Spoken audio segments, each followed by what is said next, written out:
So, some unfortunate event in your life has driven you to the edge of the bottomless pit that is anime, and you stared into it, only to have it stare back at you with eyes so judgmental they could have been your own mother's after she found your browsing history. What the fuck is this piece of shit?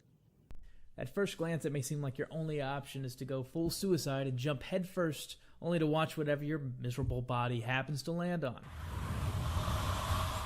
While that is an option, it's really only for those whose levels of self-loathing far exceed even mine.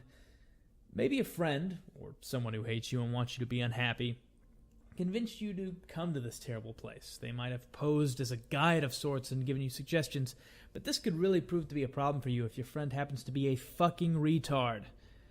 All hope may be lost. However, here at the Irredeemables, we're going to attempt to ease you in a pot of warm water as opposed to dumping you into the depths of hell and leaving you there with a kid who watches High School DxD just for the boobs.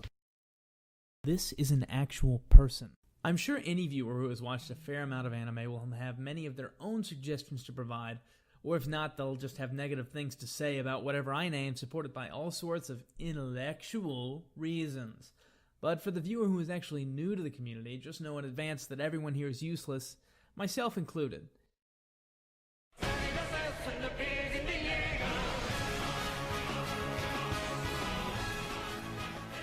This first one may be an obvious one, but Attack on Titan was massively popular worldwide, and really brought anime into the mainstream in the States. People ate this show up.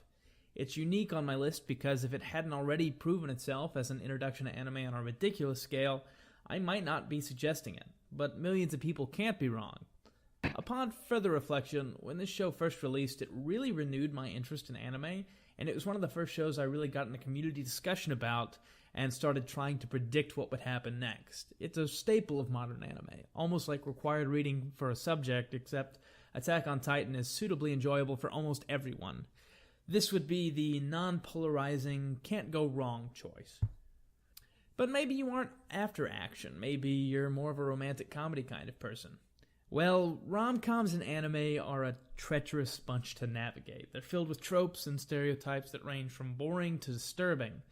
My opinion on the ideal show to start on here happens to be one of the standouts of the genre, Toradora.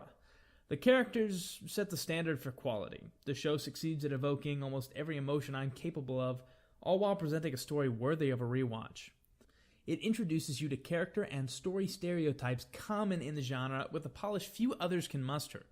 This was one of my wife's first anime and one of my first rom-coms, and it's really adjusted our minds to a point where almost anything in the genre was now accessible, for better or for worse. My next suggestion is a show I didn't watch until fairly recently. Psycho Pass is the perfect show for those who struggle to take anime as a serious form of entertainment. In short, I'd describe it as a Japanese Minority Report. The show almost feels Western, and it completely lacks many of the references and quirkiness that new viewers often have an aversion to. That being said, Psycho Pass is an intense watch. It doesn't shy away from tough subjects and disturbing scenes, and I respect it for that. But if you're one of those people who struggle with things like that, you may want to skip on this one as it's relentless throughout its length and offers no real relief. However, this show is rewarding to watch for those who can't handle it. With watching this show, you'll always get the clout in deep weeb circles that comes from watching something from the mind of Gen Urobuchi, a fallen angel bringing with him some of the darker themes in anime. But if Urobuchi is an angel, Miyazaki is a god and Studio Ghibli is heaven. We are all unworthy. He's like Disney but good. Really, anything Miyazaki has touched is a marvelous starting point for those of all ages and interests. Howl's Moving Castle, My Neighbor Totoro, Spirited Away, Princess Mononoke, Kiki's Delivery Service, Porco Rosso, and so forth. You may have heard about some of these. They are timeless and universal films. Each is a masterpiece in its own right, and they have almost endless watchability.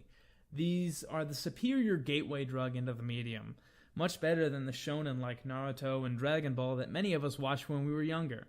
Now, I know saying that will make some of your rear ends explode in pain, but I'm not saying that shonen are inherently bad, even if I don't watch them often.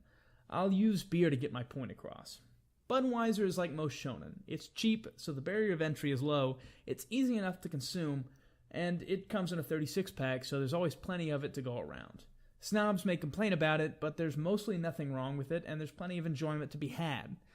The only real issue with drinking Budweiser is that many people drinking it stick to that and nothing else, when there's a whole range of supremely good, and sometimes bad, seasonal selections at other breweries to try. Also, consuming too much may make you intoxicated and cause you to do something regrettable. The TLDR here is watching shonen really just leads to watching more shonen, and I'd really like people to support anime on a larger scale and enjoy a wider range of what's available without letting them get lost in the sauce, because there's some really good shit out there. Feel free to drop your suggestions in the comments, talk about which shows first got you interested in anime, or tell me why all my suggestions were bad and I'm a terrible person. If you enjoyed this first video of mine, feel free to subscribe. Really, the only way I can go from here is up.